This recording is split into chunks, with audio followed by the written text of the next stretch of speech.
Olá, Floripa, olá, Brasil, olá, mundo. Eu estou, Eustáquio Patunas, e este é o programa Vida Inteligente. Hoje o tema é bem instigante. Não sei se alguém já abordou por esse prisma, por esse ponto de vista, por esse ângulo de visão, né? Nós vamos falar hoje sobre o mapa natal de Maitreya. Já ouviu falar de Maitreya, né? Nossa, está escrito em tantos lugares aí Maitreya, o avatar da nova era, e entre tantas outras definições, já vem desde antigamente, desde quando a gente não se entendia por gente, já se falava de Maitreya, já se falava da Kali Yuga, já se falava de um monte de coisa. Até que, finalmente, com o advento nosso aqui, né, da escola de iniciação que a gente está inserido, vamos dizer, a gente viu que em 24 de fevereiro de 49 teria nascido, pelo que a gente tem consciência. Nós já vamos falar sobre isso também, já abre-se um parênteses aqui. Maitreya, 24 de fevereiro de 49. Ele teria 75 anos hoje, né? Mas Maitreya, o que é Maitreya? É um ser, é uma energia, é o quê? Todo mundo acha,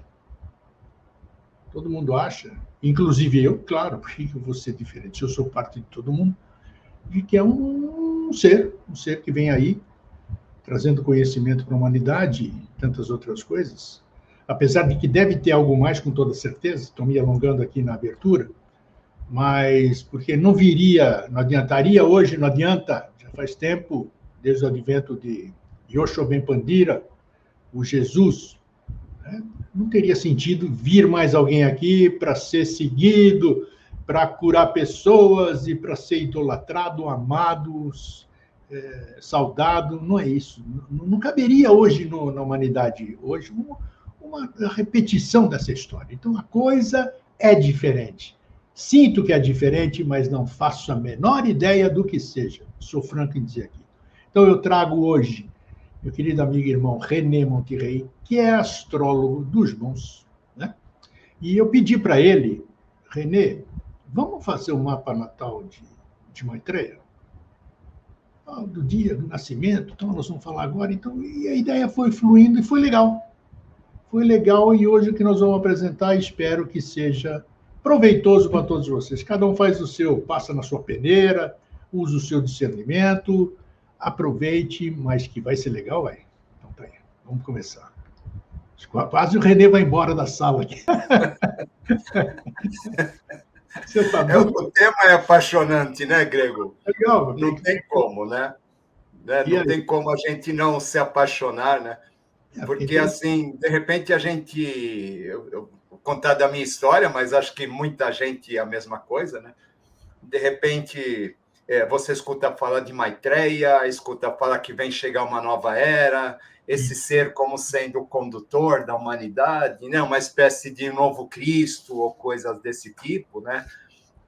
Então, né, porque a gente pega a referência do Cristo, né, do avatar anterior, não tem como, né? Então, seria a volta do próprio Cristo para guiar a humanidade rumo ao novo momento, etc., mais esplendoroso, mais luminoso.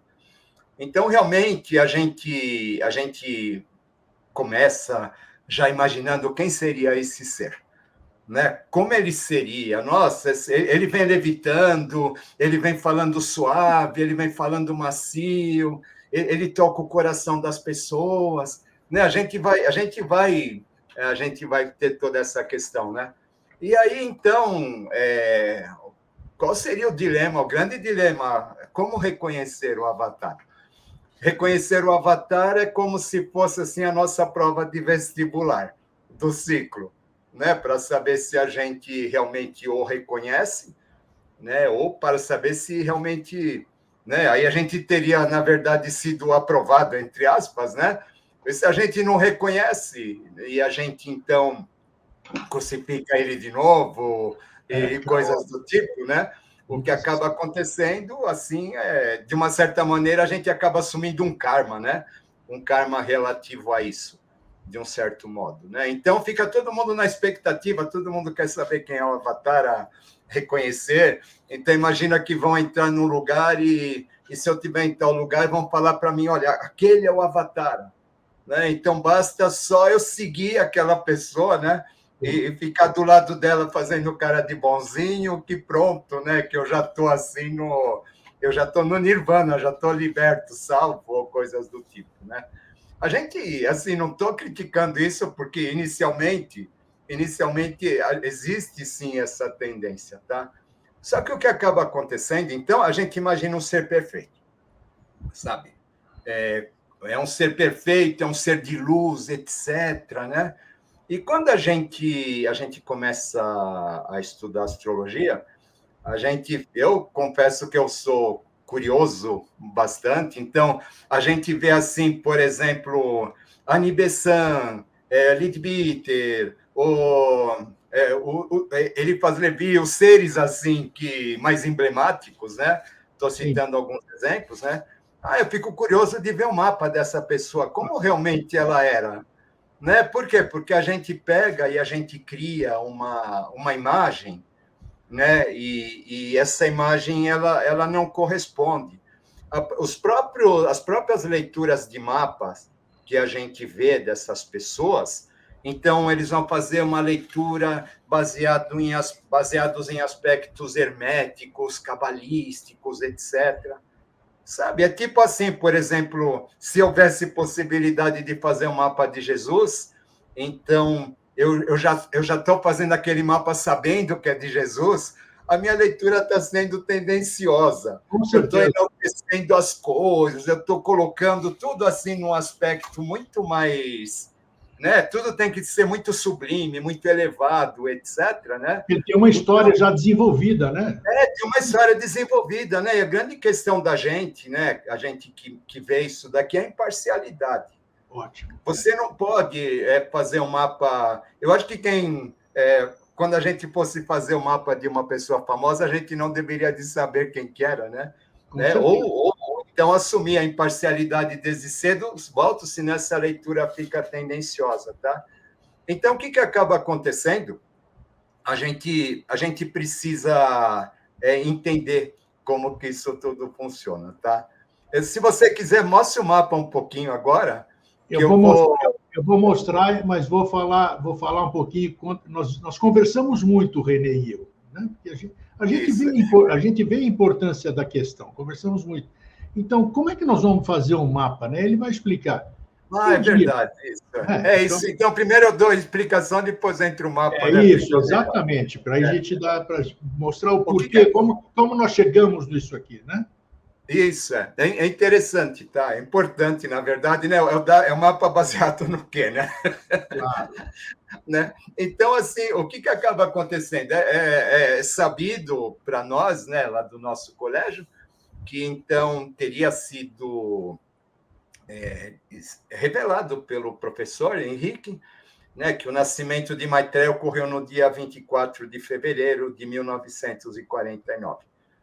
Tudo bem, ele nasceu nos mundos interiores, ele nasceu em Agartha, ele nasceu na face da Terra, né? Assim, né? É muito genérico isso, tá? Mas o que é importante é a gente saber que a data de 24 de fevereiro de 49, ela acaba tendo, sim, um significado muito importante para a humanidade, né? Já que, né, aquilo que está em cima está embaixo, tá bom? Então, se ele nasce na Agartha, mas essa data, de uma certa maneira, ela vai repercutir na face da Terra. Então, tanto repercute que a gente vai ter a inauguração do Templo de São Lourenço, exatamente no mesmo dia, né, em que vai acontecer o nascimento do Maitreya, né? O suposto nascimento do Maitreya. Então, a gente pegou essa data por referência, né? A gente pegou aí também a questão do horário 0 horas. Tá? Isso, bem por lembrado. quê, né? Mas por que 0 horas? Né? É convencionalidade né, de que esses grandes seres eles nasceriam sempre por volta das 0 horas. Isso não quer dizer que todo mundo que nasceu nesse horário seja um grande ser, né? Vamos explicar, né? Tá, tá, mas é convencionado. Então a gente vê Jesus, né? Ele vai nascer lá né, à meia-noite do dia 24, né? Que é 0 horas do dia 25, né? Então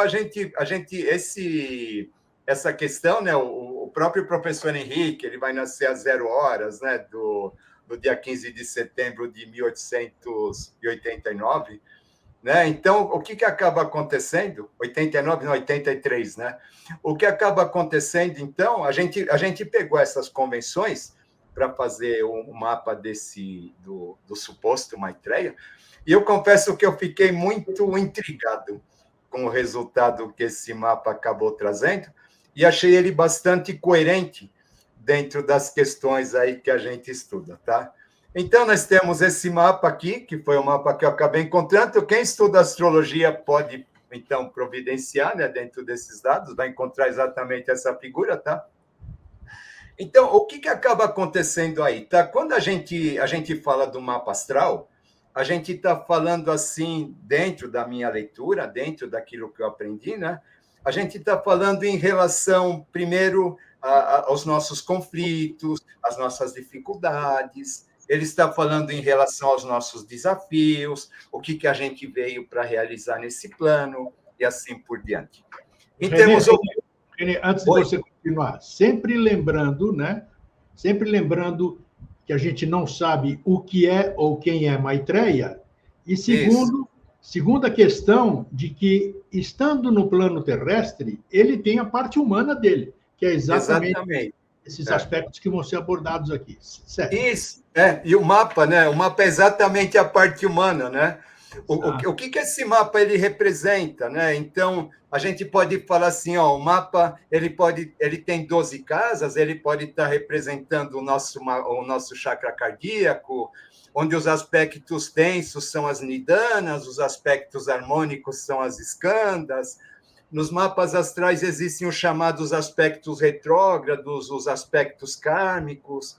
Aí a gente levanta o mapa de um avatar, poxa, mas ele não deveria de ter vermelho. Poxa, mas ele não deveria de ter aspectos kármicos.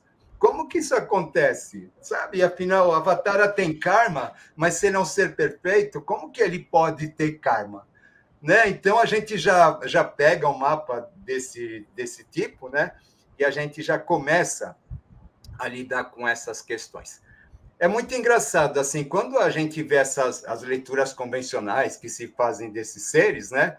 Então, volto a dizer, eles vão pegar um viés mais cabalístico, etc., e eles acabam não levando em consideração os aspectos kármicos, os aspectos tensos, sabe?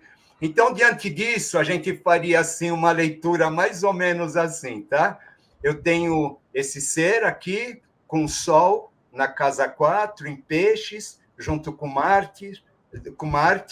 Aí a gente já está dizendo o quê? De um condutor, de uma família espiritual, essa família espiritual associada à humanidade, já que a gente tem o Urano fazendo aspecto com isso.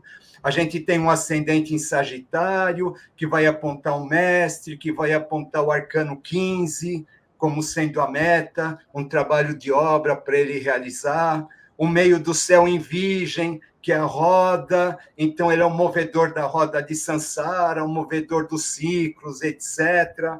Uma casa 9, que é a casa da espiritualidade em Leão, associada ao eremita, o iniciado, com Plutão nessa casa, então aquela pessoa que procura isso e tem isso com muita intensidade dentro de si. E aí a gente ficaria falando a respeito desse ser, tá? É um ser inteligente, é um ser de mente aberta, é um ser que tem uma capacidade, ele é bom de lábia, tá? Ele é sociável, ele é bom de lábia, ele vai trazer, assim, todas essas características, tá? Que a gente poderia ficar horas aqui descrevendo no mapa, né? E falando assim, nossa, olha que legal, né? Onde que está esse ser, né? René, antes de você seguir, então, só por essa introdução que você deu, podemos considerar, só por esses aspectos, que qualquer astrólogo que conheça o mínimo de astrologia vai saber que você não está inventando nada, que é exatamente isso que aparece no mapa. Você já vê alguma diferenciação nesse ser e esse mapa astral ou não? Você vê alguma coisa diferente? Não. Boa, tá legal. Não, sabe? Por isso que eu falo, uma coisa é você sabe, eu estou fazendo um mapa de tal ser, aquilo lá já induz a leitura, entendeu? Exato. Agora, se eu pego um mapa desses daqui, eu jamais diria que esse mapa estaria relacionado à figura de um avatar ou coisas desse tipo, tá? Ok. Tá? Porque o que acaba acontecendo, então, né? A gente... Que nem eu volto, a gente, poxa, é um ser perfeito, né? E aqui você vê um mapa, né? Com essas tensões daqui, elas são bastante acentuadas, tá? Os vermelhos do mapa, eles representam as nossas tensões. O mapa, dá uma introduçãozinha básica, tá? O mapa astral, ele representa o céu no momento em que a gente nasceu. Sim. Então, naquele momento em que a gente inala o primeiro alento, né, e a gente, teoricamente, a gente estaria nascendo e olhando para o céu, então a gente estaria se vendo no céu, e o céu, ao mesmo tempo, estaria debruçado, né, olhando aquela criança e se projetando naquela criança. É um conceito super bonito, né? Então, no mapa, a gente vai ter a criança no centro e a gente vai ter o céu do lado de fora, mas é um céu simbólico, tá? Então, não adianta, às vezes, as pessoas falarem assim, mas a NASA descobriu tal coisa, etc., né? Tudo bem, não faz sentido, porque aqui é um céu simbólico, um céu filosófico. Então, o que acaba acontecendo, né? Vão ter nos mapas, então, existem os aspectos, os planetas lá que têm as suas órbitas, né? Que eles representam todo o movimento cósmico, mas existem os aspectos kármicos, que eles são mostrados pelos planetas retrógrados, pelos nodos lunares e pelo Quirón. Tá? O que são esses aspectos retrógrados? São os aspectos que andam para trás no mapa. Tá, mas, René, o que anda para trás? Na verdade, nada anda para trás, mas a gente imagina assim que a gente tem os planetas todos, eles estão andando em diferentes velocidades. A gente vai ter desde o que anda 28 dias para fazer uma volta, até aquele que vai demorar 250 anos, o que vai demorar 2, o que vai demorar 12, etc. Tá? E o que acaba acontecendo, então, a gente imagina carrinhos numa pista de corrida, e a gente está num desses carrinhos chamado planeta Terra. Então, o que acaba acontecendo? Num determinado momento, esse planeta Terra, esse carrinho, ele ultrapassa um carrinho ou mais. Então, o que acaba acontecendo? Esses carrinhos que a gente ultrapassa, eles estão andando para trás, perante nós. E para que a gente possa vê-los, é necessário que a gente olhe para trás. Tá? O que isso representa? Isso representa o nosso passado. Isso representa aquilo que a gente precisa corrigir, aquilo que a gente precisa rever, sabe? Aquilo que a gente deixou de fazer e a gente precisa realizar de uma outra maneira. Ou, para a gente ser mais, assim, de um termo também mais interessante, usando nisso, né? Imagina um carrinho desses, da seguinte maneira. Eu tive um carro no passado, fui um excelente motorista, mas fiz mau uso desse carro. Então, o que acontece? Nessa vida, eu venho sem carro, porque eu fiz mau uso dele, mas o meu dom de motorista, ele ainda vem comigo. Mas para eu desenvolver esse dom, para eu usufruir desse dom, eu preciso de um carro, só que eu não tenho carro nessa vida. Então, o que vai acontecer? Eu vou ser um entregador de carro. Eu vou ser aquele que vai pegar um carro numa fábrica e vai dirigindo até a casa de quem comprou. E no meio do caminho, esse dom, ele se manifesta em mim. Mas esse dom não é para mim. Tá? O que acontece? Por que é importante a gente ver isso? Né? Quando a gente vê a questão do Maitreya, logo de cara, tá? Os planetas retrógrados, eles aparecem com uma letrinha R aqui atrás. Tá? Saturno retrógrado, Urano retrógrado, Netuno retrógrado e Plutão retrógrado. o que acontece? Saturno é um planeta social, então ele já indica um compromisso ligado às questões humanas. Urano é um planeta que rege o signo de Aquários, né? Então é um compromisso com as questões sociais que envolvem muitas pessoas. Netuno é um compromisso com a espiritualidade, com a empatia, com a caridade, entre outras coisas. E Plutão é um compromisso com a transformação interior, com os mundos interiores, etc. Sabe, aqui o que vai falar, né? Essa pessoa que ela vem com esses aspectos retrógrados, significa o quê? Significa que esses dons não são para ela. Significa que esses dons só vão se manifestar a partir do momento em que ela se propor a fazer alguma coisa para a humanidade. Tá? Isso é muito importante a gente perceber, porque o que acaba acontecendo esses dons são como se fossem compromissos, sabe? Que ele precisa dedicar, né? A gente volta para as outras pessoas, etc., tá? Por quê, né? Porque isso daqui acaba sendo algo que precisa ser corrigido, entre aspas. Mas aí você vai falar assim, mas vai corrigir o quê se ele é um avatar? Né? Mas ele errou, ele traz karma, volta a mesma questão, né? Só que o que acaba acontecendo é que ele... Será que não tem karma?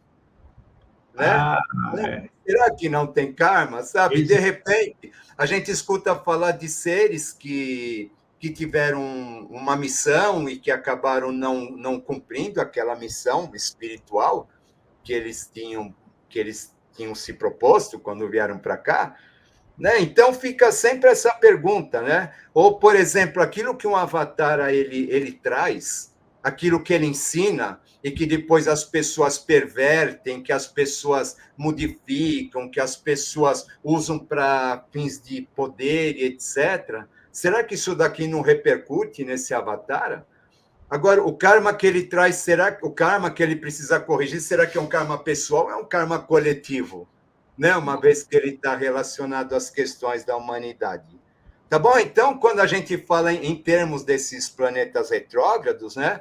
Então, o que eles estão apontando? Eles estão apontando pessoas que usam do poder espiritual para se impor aos outros, pessoas que são críticas exigentes a ponto de não permitir a evolução dos outros, pessoas que são puxa-sacas, pessoas que não têm empatia nenhuma pelos outros e coisas desse tipo, tá? Pessoas que distorcem o conhecimento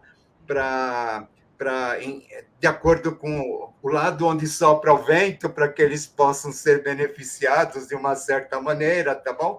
Então, esses planetas retrógrados, eles estão nos falando de tudo isso. Tá? Eles estão falando assim, olha, essas daqui são as sombras, os planetas retrógrados são sempre as sombras, por isso que a gente fala em karma, tá? Eles são as sombras que elas precisam ser corrigidas. Enquanto essas sombras elas estiverem aí, né? Porque essas sombras elas são egoísticas. Tá? Enquanto essas sombras egoísticas elas não entenderem que elas vêm para fazer um trabalho voltado para a humanidade, voltado para o próximo, voltado para o coletivo, etc., e elas ficarem presas na ideia do próprio ego, essa questão avatárica, essa questão ela não se desenvolve, essa questão não flui, essa questão ela acaba não acontecendo. Tá? Por quê? Né? Porque essas tensões que a gente vê aqui nesse mapa, ela representa exatamente isso. Tá? Exatamente, a partir do momento que eu me nego para realizar algum trabalho em função da humanidade, eu vou ficar preso dentro de um movimento repetitivo que vai acabar não me levando a lugar algum. Isso com todo mundo. Tá? Isso acontece com todo mundo. Agora, o que a gente tem aqui, né? Então, esses aspectos retrógrados que a gente vai voltar, existem os nodos lunares, tá? O que são esses nodos lunares? Os nodos lunares é a nossa bagagem, tá bom? A nossa cauda do dragão, que a gente fala, né? Que ela vai representar todo o potencial que a gente traz de vidas e etc. Aí a gente tem muito interessante aqui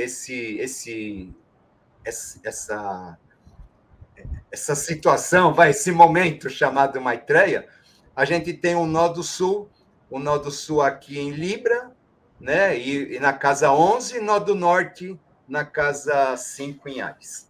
Oh, René, antes de você continuar, qual é o Sol, o ascendente e a Lua do Maitreya? Então tá bom. Vamos falar, tá? Sol em Peixes, tá? Tá. Sol em Peixes, ascendente em Sagitário. A gente falou, só que eu falei arcano 15, etc, tá? Ascendente em Sagitário, Lua em Capricórnio, tá bom? O que acaba acontecendo? Quando a gente vê esses nodos, né? Que a gente volta lá para o nó do sul em Libra, sensibilidade, harmonia, beleza. Sabe, quando a gente fala nó do sul na casa 11, colégios iniciáticos, liberdade, fraternidade, ideias aquarianas, sabe, um conceito de justiça muito bem apoiado e etc. Mas o que acontece com esses nodos, né? Esses nodos, essa pessoa ela é tão idealista que ela tem dificuldade de colocar as coisas em prática. Então, qual que é o grande desafio dele? Né? O grande desafio Áries, na casa 5, é aquela pessoa que ele precisa colocar as coisas em prática. E, né, se no passado, o nó do sul é sempre o passado, se no passado eu tive num colégio iniciático, isso daqui vai falar de ordens, isso daqui vai falar de uma pessoa que experimentou a iluminação pelo menos uma vez na vida, sabe? Então ele vai ficar procurando aquele tipo de coisa, né? Agora, o nó do norte na casa 5, ele é super bonito, ele vem para criar um novo destino, ele vem para direcionar isso para as crianças, vem para direcionar para os jovens, ele vem para realizar um trabalho da criação de um novo, que não está ligado a uma ordem, um aspecto rígido, mas alguma coisa que aponte para um novo caminho. Tá? Então, isso daqui, né, esses aspectos nodais, né, é a pessoa que vem para criar o próprio destino, e o nó do norte está em Áries, e o nó do norte em Áries ele vem para se conhecer, sabe? Então, quando ele está realmente imbuído de realizar esse trabalho da criação, desse futuro, desse caminho voltado aos jovens, às crianças, só aí ele toma consciência de quem ele é. Se ele não faz esse tipo de... Ele não se coloca nesse movimento, isso daqui acaba não acontecendo. Olha. Tá? Né? Ele fica preso na dúvida, ele não realiza, ele não vai para lugar nenhum. Sabe por quê? Né? Porque ele tem uma tendência a se envolver por pessoas que iludem, por pessoas que mentem, por pessoas que são ou rígidas demais, ou autoritárias demais. Tá? Por que eu estou falando isso? Né? Porque quando a gente está no nosso nó do sul do mapa, todos aqueles comportamentos dos planetas retrógrados, eles ganham força. Tá bom? Então, a gente vai atrair pessoas à nossa volta com esse tipo de comportamento. Então, o que é interessante também a gente entender que o Maitreya ele tem um Quiron. O que é o Quiron? O Quiron é a nossa dor existencial. Né? O que acaba acontecendo? A gente estava lá dentro do útero materno, né? Maitreya também teve uma mãe, né? Vivendo a nossa vida onde a gente era gestado e recebia alimento pelo cordão umbilical, respirava pelo cordão umbilical, a gente estava naquele mundo pisciano, netuniano perfeito, espiritual, e de repente a gente tem que nascer.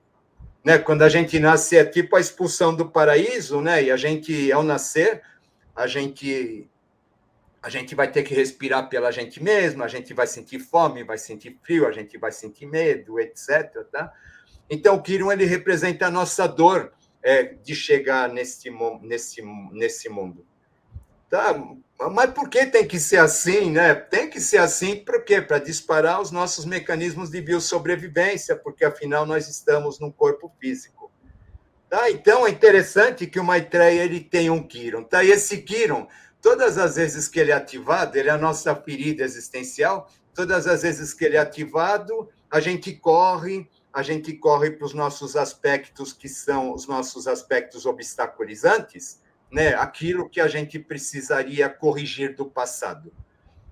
Tá? Para que, caso a gente consiga corrigir isso, a gente a gente supera o Quiron, caso a gente não corrija, a gente continua preso nele. Isso funciona com todo mundo. Tá? Por quê? Porque tá falando para nós assim, olha, enquanto você não superar isso, enquanto você não pagar essa dívida, você não arranca, né? Não vai para um novo estágio. Tá? Isso falando a grosso modo, mas é mais ou menos isso, tá bom? Então, nós temos um Quiron do Maitreya em Sagitário, né, na casa 12. O que é Quiron em Sagitário? Quiron em Sagitário, a visão espiritual que ele tem de mundo, as pessoas não concordam, as pessoas não compreendem, sabe? Então, esse Quiron em Sagitário vai nos falar de uma pessoa assim, de uma profunda solidão espiritual, sabe? Tá? Inclusive, né, isso daqui na casa 12, então, extremamente frágil nesse sentido, né, mas que, na verdade, ele não pode mostrar essa fragilidade para as pessoas, né, porque esse acaba sendo o ponto fraco dele, né, onde as pessoas tendem a abusar dessa sensibilidade, dessa fragilidade. Ou seja, né, a partir do momento, então, que a gente vê esse ser incompreendido, com esse trabalho grande para fazer, né? E esses obstáculos dessas sombras, né? A gente começa a falar assim, poxa, mas isso necessariamente é uma pessoa, ou isso necessariamente pode ser um grupo, isso pode ser uma missão, isso pode ser alguma coisa assim, né? Que tem, né? Onde a gente percebe essas características todas. Né? Então, por exemplo, agora, o que alimenta o Quiron, né? Entre outras coisas, né? É nossa dor existencial, ele vai falar da nossa estrutura, né? A gente vai falar de Sol e Lua, então, de uma certa maneira, né? Que são a questão... Renê, como é que se define para o leigo, como é que se define o Quiron? O que seria o Quiron? Isso, o Quiron, por exemplo, assim, ó, é interessante a gente falar isso, tá? O Quiron, por exemplo, assim, eu não me dou valor, eu me sinto deslocado, eu me sinto, eu sinto que eu não tenho importância, eu sinto que por exemplo, eu sinto que eu não posso confiar em ninguém, sabe? Assim, então, o Quiron ele vai trazer essa vulnerabilidade para nós. E o mapa mostra, né? O mapa de qualquer. Isso, o Quiron é o grande protagonista na astrologia kármica, tá? Okay. Porque o que acontece, né? Existem esses aspectos do passado, que são os aspectos retrógrados, que eles precisam ser corrigidos. Tá. Né? Eu preciso doar para o outro, enquanto eu não dou para o outro, eu não caminho, eu não ando. Sabe? Então, o que acontece? Só que o Quiron, todas as vezes que ele é tocado, a gente volta para o passado. Tá? Todo mundo. Por quê? Porque o passado é o nosso ponto de segurança. Onde é que está isso no mapa? Onde é que está Quiron no mapa? Só me indica aí. Deixa eu explicar. O Quiron está aqui, ó. Tá? O Quiron é essa chavinha aqui, ó.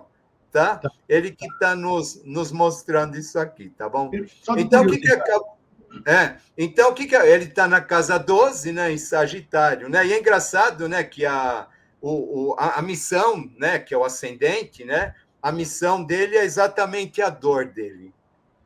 Tá? Isso daqui chega a ser assim, até poético, se a gente for pensar, tá? Agora, o que acaba acontecendo, né? Esse Quiron, então, todas as vezes que ele é tocado, a gente, por um mecanismo de defesa, volta, né, para as nossas questões retrógradas, né? E a gente fica aprisionado dentro de um círculo vicioso, né? Que a finalidade desse círculo vicioso é exatamente que a gente tome consciência dele e a gente consiga romper isso. Tá? E esses aspectos retrógrados representam sempre, isso para todo mundo, aquela bagagem espiritual que a gente traz e que a gente precisa compartilhar com as outras pessoas. Perfeito. Sabe? Fundamental, sabe?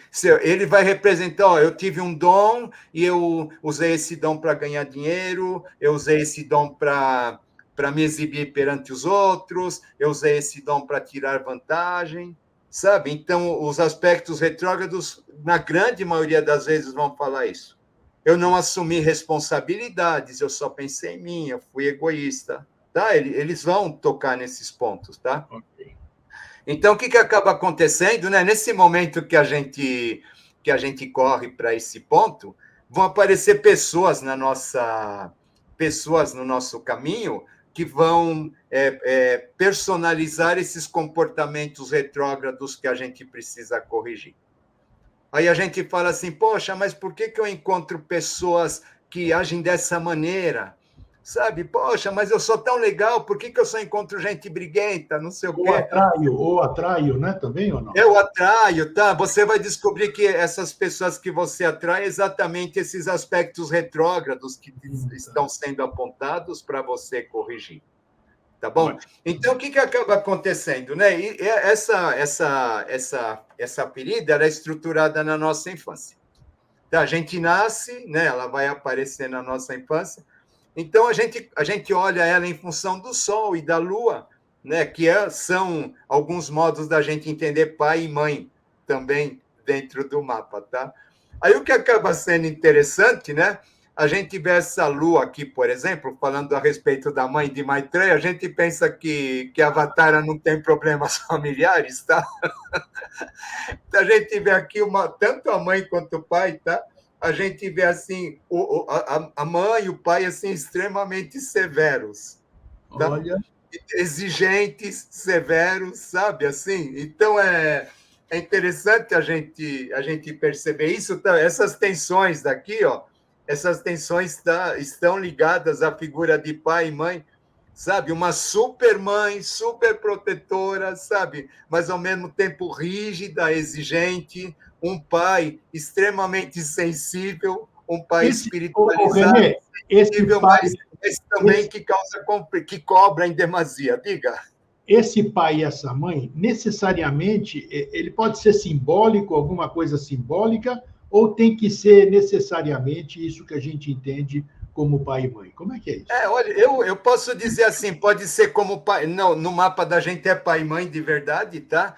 Mas quando a gente fala de avatar, assim, a gente pode falar, como a gente está falando que pode ser um movimento, alguma coisa nesse sentido, né? Um novo momento, aí sim a gente está falando em termos simbólicos, tá? Né? Então, a gente percebe essa figura de mãe bastante exigente, né? Essa lua em conjunção com Júpiter, né, que vai ser uma supermãe, né, e com a roda da fortuna junto com isso, que na verdade é a grande riqueza de alma dessa pessoa, tá? Desse avatar que a gente está comentando. Okay. Agora, o que acaba acontecendo, né? A gente vê essas tensões aqui, né? Esse vermelho aqui. René, o que é isso? Bom, o Quiron, né? O Quiron, ele acaba sendo um dos pontos chaves, né, para o nosso sentimento de inferioridade perante algo, criando tensões, o que é normal para todo mundo. Mas a gente vê aqui, ó, essa lua na casa 2, essa pessoa tem sérios problemas financeiros, tá? Então a gente não pensa, a Avatara não tem disso? Tem, a Avatara tem, tá?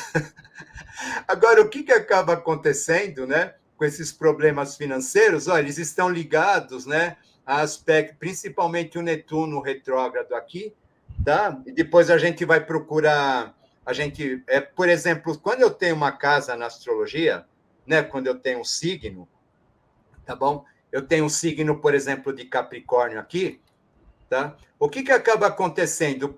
Na astrologia não existe assim, eu sou Sagitário, eu sou de tal jeito, eu sou Capricórnio, eu sou de outro jeito. Tá? A gente imagina o signo como sendo a nossa casa e o planeta regente do signo como sendo a gente. Quando a gente está na nossa casa, a gente determina os costumes, as regras, a arrumação da casa, etc.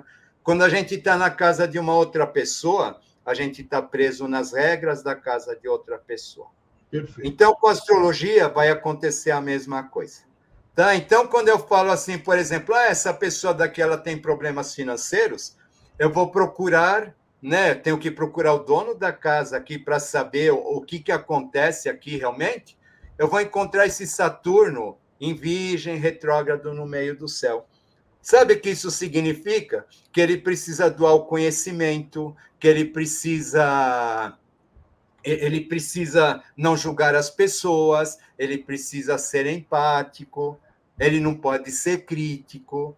Tá? Quando a gente vai perceber que as questões aqui ligadas aos planetas retrógrados, elas aos aspectos materiais aqui, elas estão exigindo dele o seguinte: olha, você precisa se doar, você precisa realizar esse ou aquele trabalho, sabe? Não é assim, primeiro eu preciso ter para depois doar. Não, sabe? Você veio para se doar pela humanidade e a partir do momento que você realiza o seu trabalho, a partir do momento que você doa aquilo que você veio para fazer, não se preocupe que a tua parte financeira ela vai fluir, tá? Mas ela está condicionada à realização de um trabalho espiritual.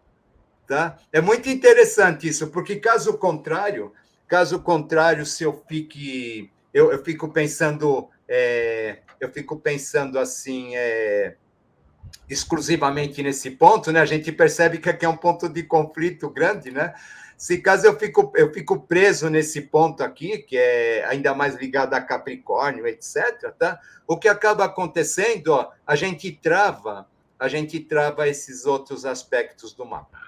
Tá? Por exemplo, Netuno na casa 11, né? Aquela pessoa, volta, que teve a questão da iluminação, do conhecimento, dos colégios espirituais. Esse Netuno em Libra é extremamente sensível, sabe? As artes, a beleza. Netuno fazendo aspecto harmônico com Vênus em Aquário, sabe? Romantismo, beleza. Ele tem tudo isso para dar através da linguagem, que é isso que a gente vê aqui nessa casa, tá bom? A linguagem voltada para o novo, voltada para o coletivo.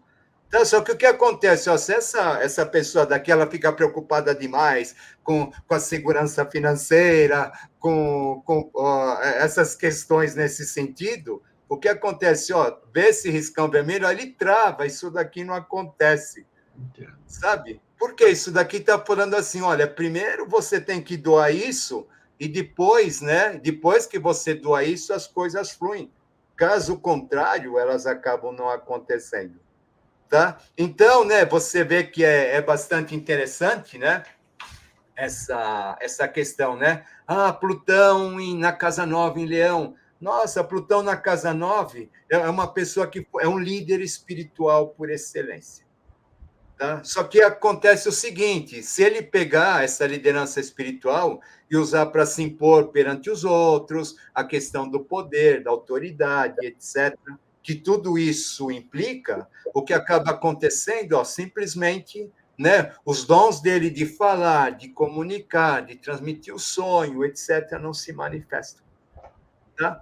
Por quê? Né? Porque os planetas estão retrógrados e está falando assim, olha, isso daqui só vai se manifestar a partir do momento que você for altruísta, que você decidir dedicar isso daqui para a humanidade, porque esse dom não é seu, esse dom não te pertence. Tá? Eu acho super interessante quando a gente olha o mapa nesse sentido, né? E a gente percebe, né? Então, às vezes as pessoas elas imaginam que, por exemplo, se você tiver um mapa com tudo azulzinho, assim, sem aspectos retrógrados, que você vai ser uma pessoa, é um mapa de uma pessoa iluminada e etc. Tá, então, nossa, se a gente dentro do conceito que um é escândalo, trinidana, etc., nossa, essa pessoa é uma pessoa incrível, né?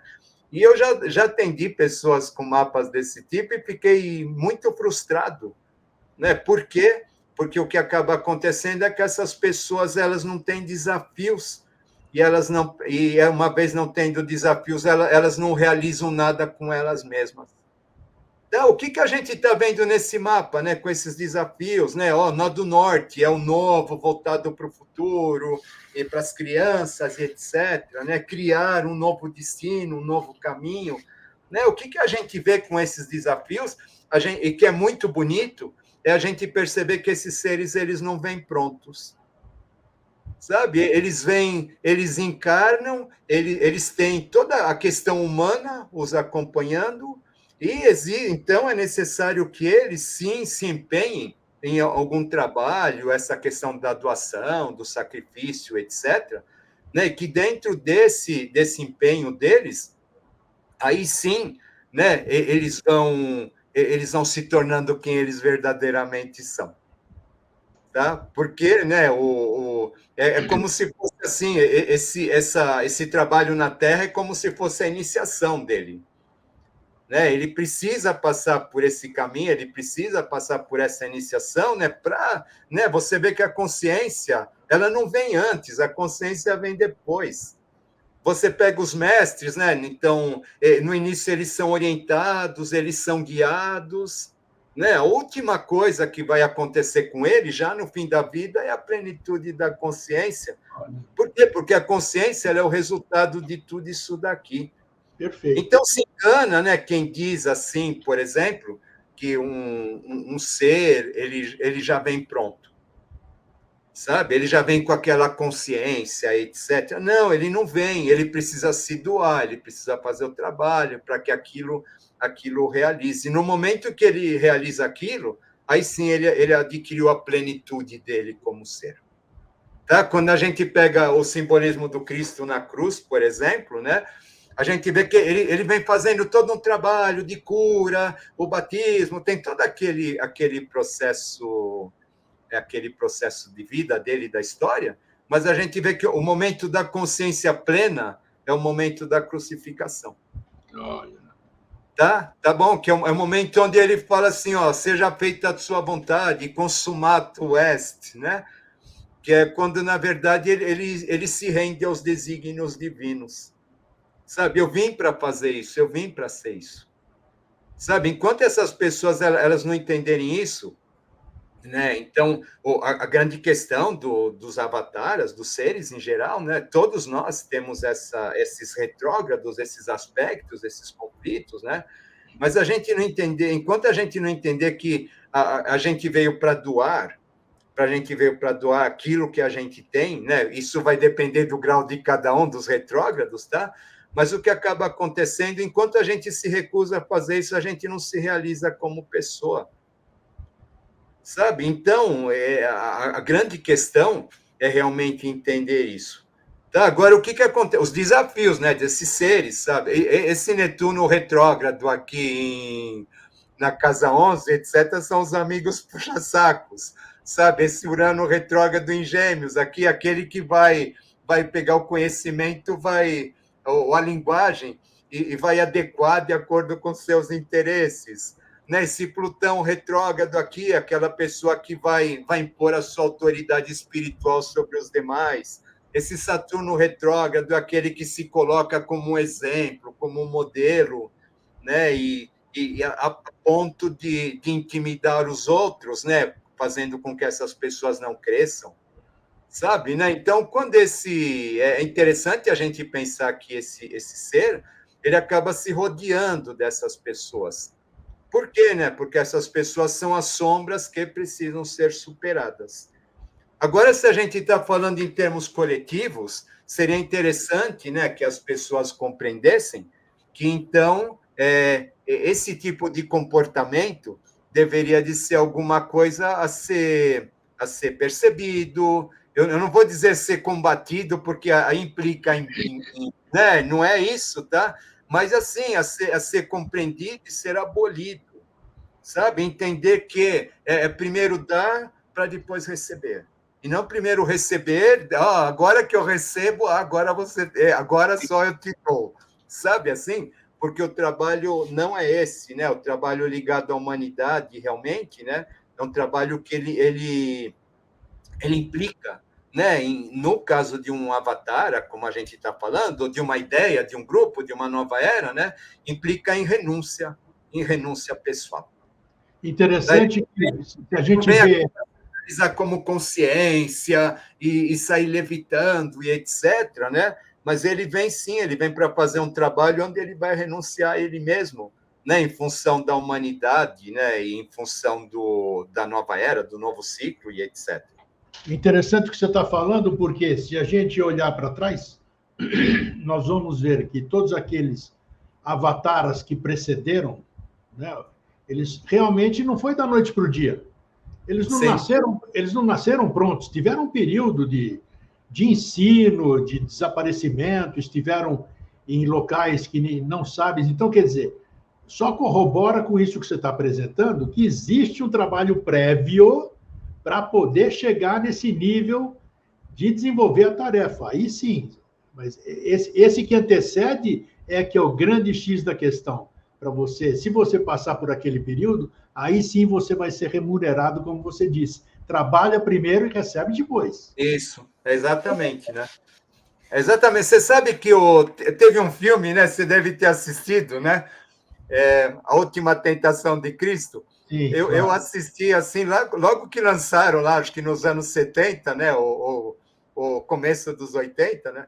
Naquela época, esses filmes eles eram lançados assim, a gente ia no primeiro dia assistir, porque depois, né, vinha um juiz, baixava uma liminar assim e tirava, né? Então, achei interessante, né? Porque esse filme ele era polêmico, porque ele mostrava um Jesus casado com a Maria Madalena, etc. Né? É um filme lindíssimo, né? Em termos de conceitos teosóficos, etc. Né? É lindíssimo. O que é bonito, então, no meio do filme, as pessoas iam embora, indignadas, né? Mas o que é bonito, né? Seria um filme fantástico, tá? Só que, assim, o que acaba acontecendo, o que é bonito naquele filme, no momento da crucificação, ele tinha duas opções, né? Ou ele escolhe ter casado com a Maria Madalena e vivido aquela vida normal, etc. Ou então, né? Caso contrário, ele morreria na cruz, né? No último momento vê o demônio e fala para ele, ó, escolhe, né? E Muito bom. um momento em que ele escolhe morrer na cruz, né? Bacana, né? Então, você vê, né, que os avatares, né, a grande questão dos avatares é assim, ele chega num ponto em que lhe é dado o livre-arbítrio, né, para realizar determinada missão, né, e o grande valor dele é exatamente o momento em que ele compreende isso e ele renuncia a ele mesmo e ele aceita e abraça aquela missão. Né? Então, aí quando esse mapa aqui, a gente está falando de um mapa suposto de um Maitreya, né? Mas ele está servindo para todo mundo, né? Porque ele está falando, né? Porque ele está falando para nós isso daqui, ó. Todos os mapas, no geral, estão falando assim: olha, você veio com trabalho, você veio com coisas para serem feitas, né? No sentido de corrigir os erros do passado e etc., né? Então, você precisa entender que, a partir do momento em que você aceita isso, né, quando a gente aceita isso, a gente começa a vivenciar as oitavas superiores do nosso mapa e etc. Enquanto a gente não aceita isso, a gente vai ter todos os tipos de dificuldade que vão nos jogar para ciclos repetitivos, até que a gente fale assim, poxa, sabe, eu preciso repensar isso daqui, eu preciso mudar isso daqui, caso contrário, eu não vou sair desse movimento, né? Eu não vou sair desse movimento que eu fico preso sempre. Né? Então, você vê aqui, né? Quando a gente olha esse mapa, e a gente vai falar assim, é o desafio de um ser, é o desafio de uma instituição, é um desafio de uma nova era, né? Aqui ele está falando a mesma coisa. As questões financeiras, né, elas não devem se sobrepor às questões espirituais, principalmente, né, no tocante a um trabalho ligado a alavancar, né, um novo estado de consciência para a humanidade. Né? Então, as questões de poder, as questões financeiras, que são os retrógrados, né, ou os aspectos tensos do mapa, que aparecem aqui, quando elas se sobrepõem, né? Então, o que a gente vê? Né? A gente vê todos esses vermelhos aqui atuando, essas tensões, né? Mas, ao mesmo tempo, quando a gente decide se doar, a gente decide transmitir, incentivar o outro, né? Trocar com o outro aquilo que a gente sabe, aquilo que a gente aprende, né? Aplicar no mundo e etc. Né? Sim, né? A gente começa a viver os aspectos sutis do nosso mapa, né? E com certeza as coisas elas passam a fluir de uma maneira diferente. Sabe por quê? Porque aí volta aquela história, né? O planeta retrógrado, né? Do carrinho. Porque enquanto eu não estiver entregando o carrinho, Não adianta eu querer espiritualidade, sabe? É interessante a gente ver que Urano, Netuno e Plutão, retrógrado, eles estão ligados à nossa tríade superior. Ele está falando assim, olha, tua espiritualidade não é ficar meditando num canto, cantando mantra e etc. Tua espiritualidade só vai se manifestar na hora que você estiver praticando ela no mundo, com as pessoas do mundo. A espiritualidade, ela existe, mas ela não é para você. Ah, você quer viver a espiritualidade? Então vai consolar as pessoas que precisam ser consoladas, vai estimular as pessoas, vai passar conhecimento, vai ser tolerante, sabe? Vai ser compreensivo, tolerante, sabe? Aí sim, aí você vai ser espiritual. Se você não fizer isso, você pode ficar cantando mantra, fazendo yoga, rezando terço, sabe? Assim que não vai ser espiritual, vai ficar reforçando ainda mais aqueles aspectos do sentimento de superioridade perante os outros, né? Os sentimentos de imposição aos outros de algum dogma, de alguma ideia ou alguma coisa nesse sentido. Foi muito bom ter trazido esse tema e a forma que você analisou, vamos dizer, Maitreya, seja lá o que for Maitreya, né? Você deixou bem claro ali. É que pelo menos eu observei de que é um ser, alguma coisa que está se preparando, né? Está se preparando. Isso que é o importante. Ah, são 75 anos ele tem e até agora nada, né? Mas todo mundo tem o seu tempo de maturação, tudo tem seu tempo de maturação, né? E foi interessante você trazer esses aspectos, porque muita gente, a partir de agora, enquanto você é ignorante, você ignora, você não sabe. Agora, a partir do momento que você sabe que o Maitreya ele tem uma série de obstáculos para serem superados nesse plano físico, então você entende o porquê dessa demora. É isso aí. Né, Grego? Você não ser que vem pronto, flutuando, levitando, cheguei e todo mundo cai de joelho, né? Aí tem toque de trombeta, né? Luzes, né? Ele chegando assim, todo mundo cai de joelhos perante ele, né? E pronto, aí todo mundo já é irmão, já começou a nova era. Todo mundo se ama, acabaram as guerras, acabou tudo, né? E não existe isso, né? Todo mundo pode ficar chateado, mas eu acho que nós não estamos preparados para receber um avatar. Nós não estamos. Se ele se manifestar aqui, vai acontecer o que aconteceu hoje, se manifestar hoje, vai acontecer o que aconteceu com os avatares pregressos. Não tem a menor sombra de dúvida. É o que eu acho. Achismo não é ciência, por exemplo.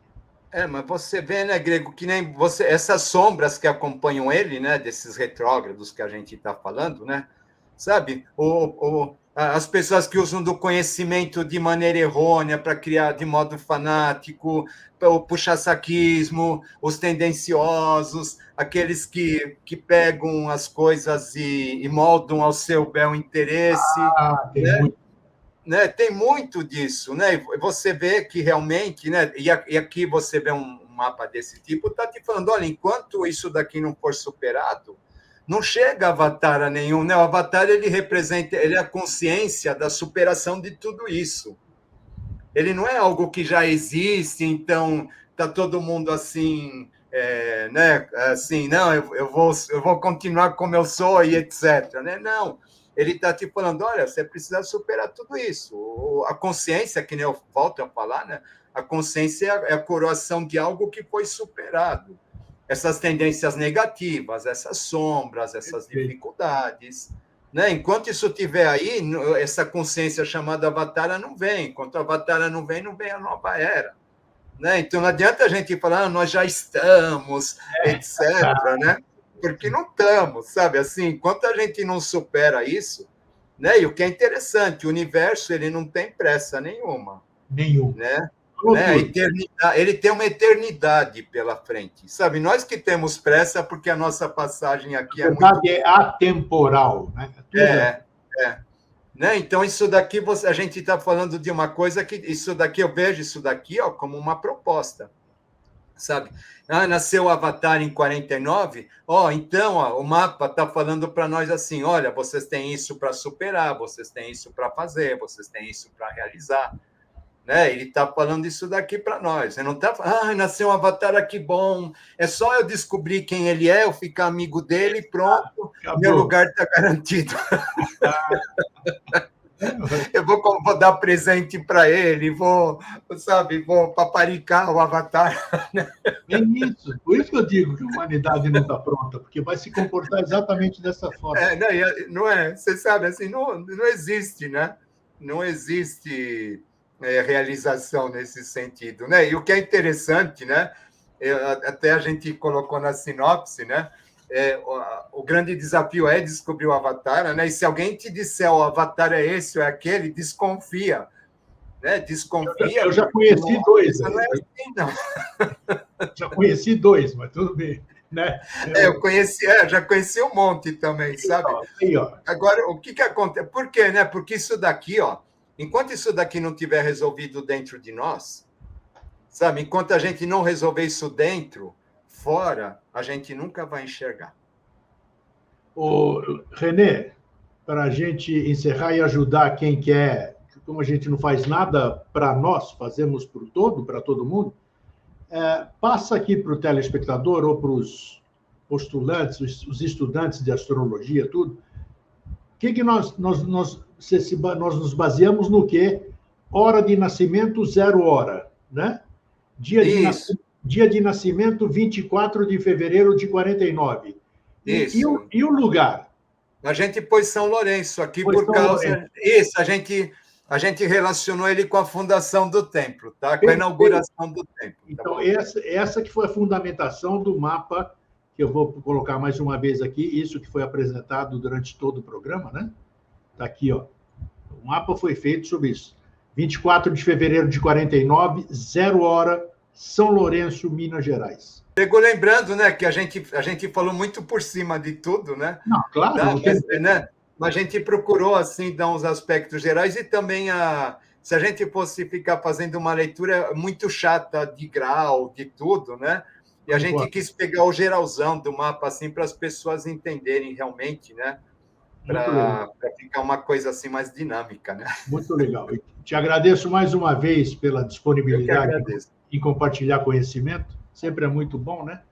E espero que todo mundo tenha absorvido, satisfeito a sua curiosidade, assim vai.